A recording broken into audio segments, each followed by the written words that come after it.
Moltes persones estan de vacances, moltes altres viuen amb molta, diguem, en primera persona la Setmana Santa, amb molta intensitat religiosa, a diverses poblacions de Catalunya, com per exemple a Olesa de Montserrat, Esparreguera, Cervera i tantes altres, es fan representacions de la Passió. I avui la Laura Soler s'ha desplaçat i, a més, vestida de morat, com toca, Laura, això no ens ha passat desapercebut, fins a Cervera, perquè celebren els 75 anys de la Passió. Bon dia. Hola, bon dia, Helena. I sí, celebren els 75 anys de la Passió, però un altre tipus de passions dels que parlàveu ara. És temps de passions aquí a Catalunya i aquí a Cervera és els 75 anys de la representació d'aquesta Passió que la celebren de manera contínua des de l'any 1940. I ara, en aquests moments, estic a l'escenari, un gran escenari on estan apareixent part dels actors, perquè penseu que hi participen més de 300 actors, part dels actors que surten d'una de les cases, els decorats, que la fan servir com a la Casa de Maria, d'aquí de Jerusalem. És un teatre espectacular que es va construir especialment per representar aquesta Passió. L'any 1967 va ser quan es va inaugurar, amb una capacitat per a 1.700 espectadors. És molt gran, omplir aquest teatre costa moltíssim.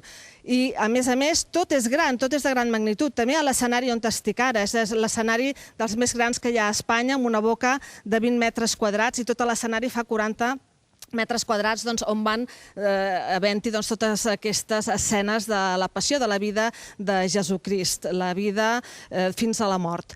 A més, aquests 75 anys hi ha novetats aquí a Cervera, novetats i coses que es deixaran de fer, com per exemple que a partir d'ara es deixarà de representar la Passió en castellà. I qui ens ho pot explicar, això? Doncs el president del patronat de la Fundació, que és en Xavier Cañabate. Hola, Xavier. Hola, benvinguts. Mira, 75 anys de representació i sí, aquest any deixem de fer les sessions en llengua castellana. I per què, Xavier? Bueno, per diferents motius, però un dels motius que han pesat a fer les representacions únicament en llengua catalana, un és perquè estem a Catalunya i nosaltres ens introduïm a Catalunya i reconeixem que la normalització d'aquesta situació és passar per tornar únicament a la llengua catalana.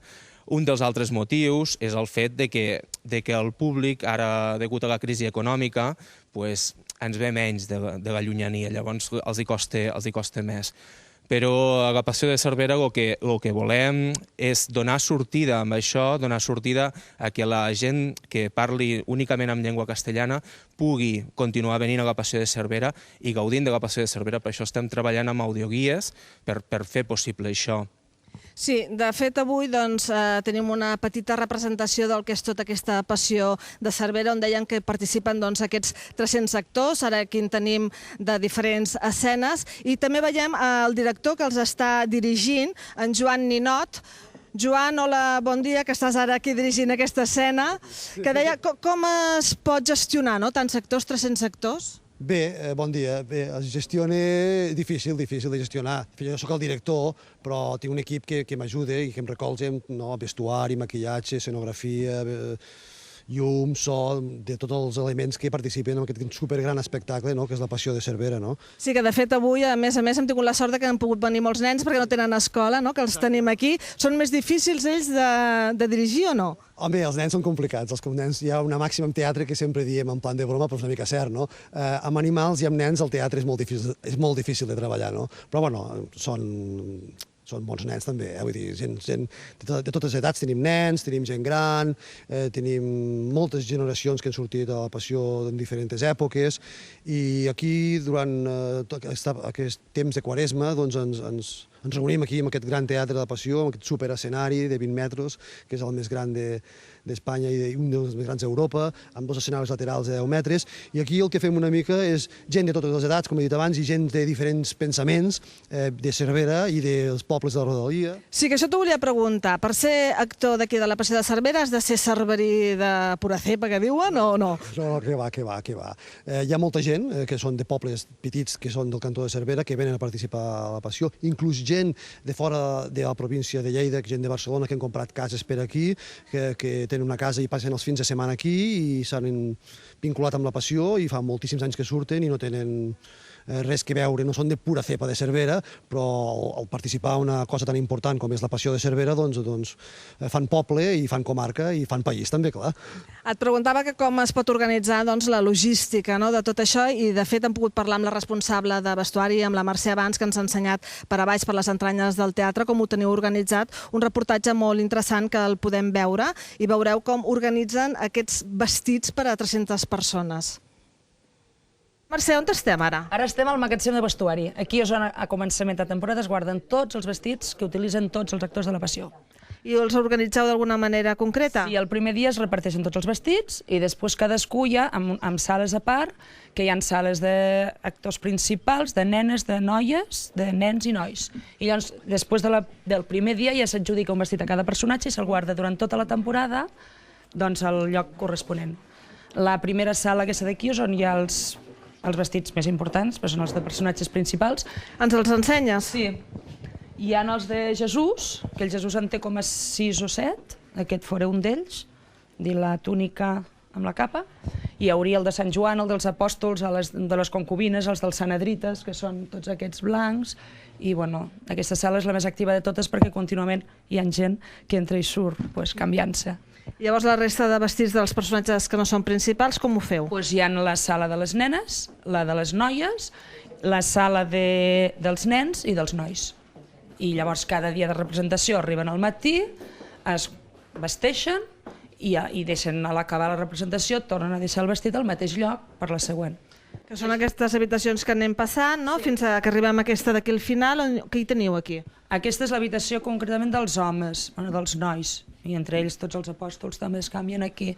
Llavors, després de cada temporada, a vestuari som més persones, allà també, vull dir, entre ella ho fem conjuntament, més 2 persones més, i quan s'acaba la representació s'ha de donar una ullada perquè tot quedi al seu lloc. O sigui que es necessiten 4 persones de vestuari, que a més sou actrius. Sí, també som actrius, fem paper de poble, sortim amb 3 o 4 escenes i anem compaginant. Vull dir, entre escena a escena baixem a vestuari, ajudem a vestir, a vegades hi ha gent gran que se'ls ha d'ajudar a vestir, o segons quins actors se'ls ha d'ajudar perquè s'han de...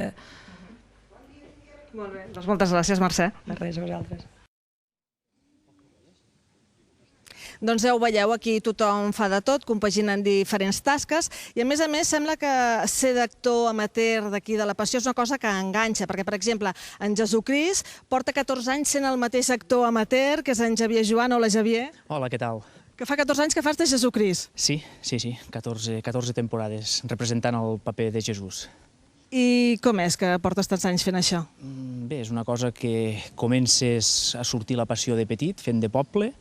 9 anys tenia i vas interpretant diferents personatges, després fas el paper de Jesús i de moment l'estem fent, tot i això no falta gaire, perquè hi ha una edat que és un paper que caduca. De totes maneres, veiem que tu físicament t'hi has anat assemblant una mica amb l'estètica que tenim de Jesús.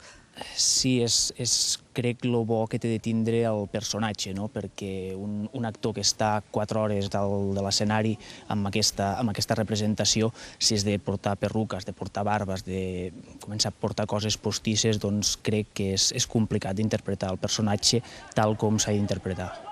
De fet, tens una escena molt transcendental, que és l'última escena quan fas la resurrecció. Això és complicat? No, la veritat que les escenes complicades són les que hi ha moviment, text i coses d'aquestes, perquè aquesta estàs quiet allà, no et pots bellugar, o sigui que no et pots equivocar ni on has d'anar ni el que has de dir. No hi ha massa problema amb aquesta escena. És una escena que vam desvetllar el secret, que la gent deien, el pengen des de dalt amb un arnès, l'espitgen des de baix, vola, com ho fan, no? Sí, aquí a la Passió de Cervera tenim aquesta manera de poder fer aquesta escena. Creiem que és la millor, la que amb els efectes especials del fum i de les llums ens queda més bé, i bé, és tal com la fem, i també vau vindre alguna vegada el que deies, a veure com la fèiem des de dins sense efectes especials i tal. Doncs molt bé, moltes gràcies. Helena, doncs ja ho heu vist, aquí tenim una representació d'aquests 300 actors que amb molta il·lusió, molt d'esforç, amb molta feina, doncs cada any des d'en fa 75 consecutius que representen aquesta passió de Cervera, que ara ja s'han acabat les representacions en castellà i que ara, si ho voleu veure, doncs us queda el 18 i el 27 d'abril per fer les dues representacions d'aquest any 2014. Molt bé, gràcies Laura Soler. I realment, el Xavier com s'assemblava a Jesucrist i diu que ja fa uns quants anys que representa aquest paper, que ben segur que també li deu afectar durant tota la Setmana Santa entre la gent de Cervera, ell és ja el Jesucrist. Bé, molt bona feina per totes les poblacions que fan i representen aquestes passions, perquè és molta feina al darrere, com ens explicava ara mateix la Laura Soler.